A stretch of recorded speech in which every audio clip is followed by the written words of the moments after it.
Hello everyone. चलिए हम लोग देखते हैं इंडियन पॉलिटी।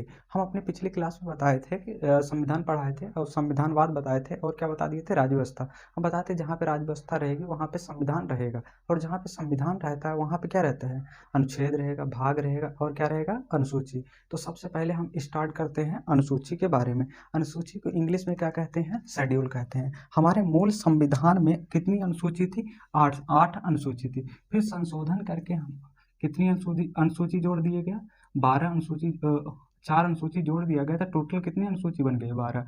तो वर्तमान में कोई पूछा कि संविधान में कितनी अनुसूचियां हैं, तो वर्तमान में कितनी है, 12।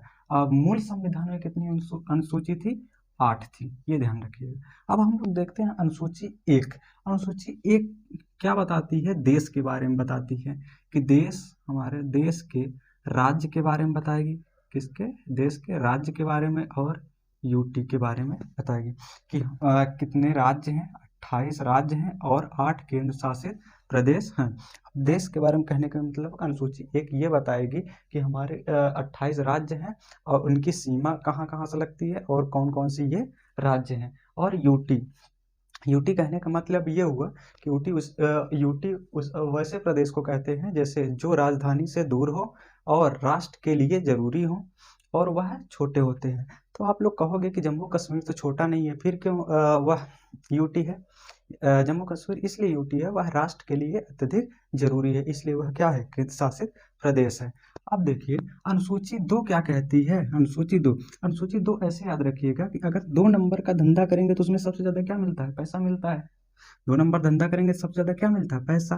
तो 2 नंबर से याद रखिएगा, वेतन भत्ता और पेंशन। अच्छा, वेतन भत्ता पेंशन किसके बारे में, जैसे राष्ट्रपति हो गए, प्रधानमंत्री हो गए और मुख्यमंत्री हो गए, सांसद, विधायक, ये सबके वेतन भत्ते के बारे में बताया गया है, विधायक। और अब हम लोग देखें अनुसूची 3। अनुसूची 3 ऐसे याद रखिएगा कि जैसे देखिए अनुसूची 3 पढ़ने जा रहे हैं तो इसमें 3 शब्द है, शपथ, शपथ। ये क्या है, 3 शब्द। अनुसूची 3 में 3 शब्द, शपथ। शपथ किसके शपथ के बारे में बताया गया है, प्रधानमंत्री, राष्ट्रपति हो गए, प्रधानमंत्री हो गए, मुख्यमंत्री, सांसद, विधायक, ये सब के बारे में शपथ में बताया गया कि जैसे कि राष्ट्रपति कौन सी शपथ लेंगे, उनको कौन शपथ दिलाएगा, यह कौन बताता है, हमारा अनुसूची 3 बताती है। अब देखते हैं अनुसूची 4। इसको ध्यान कैसे रखिएगा, जहाँ पे 4 लोग इकट्ठा हो जाएंगे वहाँ पे क्या लग जाती है, सभा लग जाती है। जहाँ पे 4 लोग इकट्ठा होंगे वहाँ पे क्या लग जाती है, सभा। तो अनुसूची 4 क्या बताती है, राज्यसभा में सीटों की आवंटन। कहने का ये मतलब होगा कि राज्यसभा में कितनी सीटें होंगी, यह कौन अनुसूची बताती है, अनुसूची 8 बताती है। अनुसूची 8 में ये बताया गया है कि जैसे कि बिहार, उत्तर प्रदेश, गुजरात, झारखंड, इसमें राज्यसभा की सीटों की संख्या कितनी होगी, ये कौन बताता है, अनुसूची 4 बताती है। अब अनुसूची 5 कुछ लोग ऐसे भी लिखते हैं, तो 5 को ये ध्यान रखिएगा, 5 को एससी और एसटी का विशेष प्रावधान किया गया है। अब देखिए एससी में शेड्यूल कास्ट, इसका क्या होता है, शेड्यूल ट्राइब्स। अब हम लोग समझते हैं अनुसूचित जाति और अनुसूचित जनजाति में क्या अंतर होता है। देखिए अनुसूचित जात कहने का मतलब ये हुआ कि इनका रहन सहन जैसे एक आम आदमी का रहता है, बोल चाल, खाना पीना सब एक जैसा रहेगा। बस इनको पुराने जमाने में क्या किया गया था, थोड़ा सताया गया था, इसलिए इन्हें थोड़ा उठाने के लिए इनका विशेष प्रावधान किया गया है। और एसटी कहने का मतलब यह अनुसूचित जनजाति, इनका रहन सहन, खाना पीना सब अलग था, ये जंगलों में रहते थे, इनकी बोल चाल सब, इनकी भाषा सब अलग थी। तो इनको एक मिलाने के लिए क्या किया गया कि इनको विशेष प्रावधान दिया गया जिससे ये भी आके बराबर में आ सके। तो हम लोग देख लिए अनुसूची 5। और अनुसूची 6 देखेंगे। अनुसूची 6 सेम टू सेम इसी का है, 2 कॉपी है, बस इसमें क्या है, जातियों को लेके था, इसमें क्या है, राज्यों को लेके। पूर्वोत्तर राज्यों, पिछड़े राज्य थे, उनको उठाने के लिए क्या किया गया, विशेष प्रावधान किया गया। अब पूर्वोत्तर राज्य में भी मेनली 4 राज्य जैसे असम, मेघालय, त्रिपुरा और मिजोरम के बारे में चर्चा है कि इनको कैसे ऊपर उठाया जाए। ये बहुत मतलब पिछड़ गए थे जब देश गुलाम था, तो इसकी वजह से इनको ऊपर उठाने के लिए इनका विशेष प्रावधान किया गया अनुसूची 6 में। एक बार क्यूब रिवीजन कर लो, जैसे कि देखो अनुसूची 1 में क्या कहता है, देश के बारे में हमको पता चलता है, कितने राज्य हैं, उनकी कितनी सीमा है, यूटी के बारे में पता चलता है। अनुसूची 2, अगर 2 नंबर का धंधा करोगे तो क्या मिलेगा, वेतन, पैसा ज़्यादा मिलेगा। पैसा से याद रखना, वेतन भत्ता पेंशन, कुछ को राष्ट्रपति पीएम सीएम ये सबको क्या मिलेगा, वेतन कैसे मिलेगा, इसकी चर्चा किसमें, अनुसूची 2 में। अनुसूची 3 क्या है, शपथ, शपथ दिलाती है। और अनुसूची 4 राज्यसभा की सीटों की चर्चा है। अनुसूची 5 जो है एससी और एसटी के विशेष प्रावधान है। अनुसूची 6 है जो पूर्वोत्तर राज्य के असम, मेघालय, त्रिपुरा, मिजोरम, असम, मेघालय, त्रिपुरा, मिजोरम के बारे में विशेष प्रावधान किया गया है। अब अनुसूची 7 ये थोड़ा मोस्ट है, इसको ध्यान रखिएगा।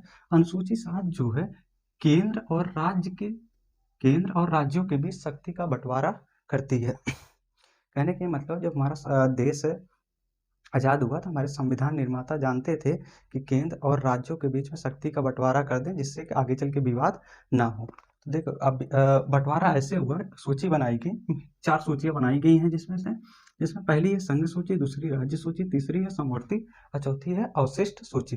देखिए संघ सूची में जो कानून बनाएगा वह कौन बनाएगा, केंद्र सरकार। और राज्य सूची में कौन कानून बनाएगा, राज्य सरकार। पहले क्या हुआ, जब हमारे मूल संविधान बना तो उसमें संघ सूची में कितने विषय रखे गए, 97 विषय रखे गए थे। फिर आगे बढ़ा के उसको कितना कर दिया गया, 100 कर दिया गया। जैसे इसमें के विषय कैसे हैं, जैसे सेना हो गई, बैंकिंग हो गई, जनगणना हो गया, नेशनल हाईवे हो गया, डाक सेवा हो गया, ये कौन संभालेगा, केंद्र सरकार। इसमें राज्य सरकार का कोई दखलंदाजी नहीं होगा। यह इस पे कानून कौन बनाएगा, केंद्र सरकार। संघ सूची में जितने विषय हैं उस पर केंद्र सरकार कानून बनाता है।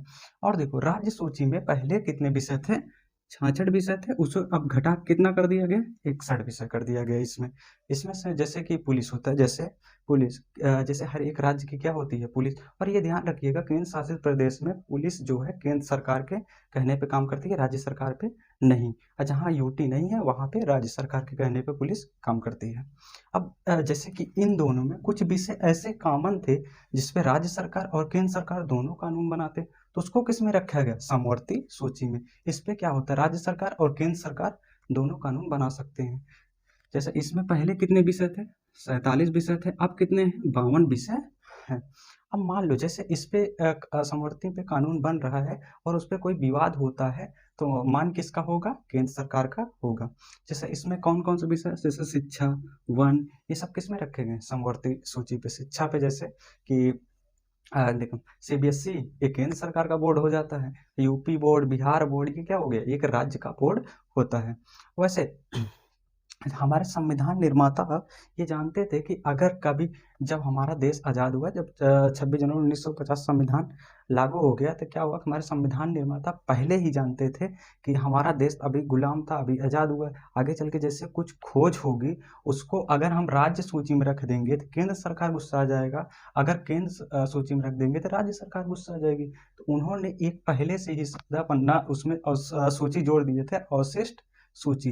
इस पे कानून कौन बनाता है, संसद। ध्यान रखिएगा, अगर कभी एग्जाम में पूछ ले कि अवशिष्ट सूची में कानून कौन बनाता है, तो ध्यान रखिएगा संसद। अगर संसद ऑप्शन में नहीं है तब केंद्र सरकार टिक मारिएगा, नहीं तो संसद बनाती है। इसमें अनंत विषय हैं। 26 जनवरी 1950 के बाद जो नया चीज खोज हुआ वह किस में रखा गया, अवशिष्ट सूची में। जैसे इसरो अवशिष्ट सूची में है, ड्रोन, परमाणु, इंटरनेट, ऑनलाइन शिक्षा, ये सब किसमें है, अवशिष्ट सूची में रखा गया है।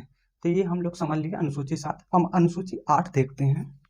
अनुसूची 8 में मानक भाषाओं के बारे में बताया गया है। पहले हमारे भाषा के आधार पे देखो, पहले हमारे राज्य कितने थे, 14। तो 14 राज्य किसके आधार पर बनाए गए थे, भाषा के आधार पे। फजल अली आयोग के सिफारिश पे बनाए गए थे। 14 राज्य बनाए गए थे, किस पे, भाषा के आधार पे। तो पहले कितनी भाषाएं थी, 14 भाषा थी। फिर क्या किया गया, एक जोड़ा गया, फिर 3 जोड़ा गया, फिर 4 जोड़ा गया। तो वर्तमान में कितनी भाषाएं हैं, 4 भाषाएं हैं।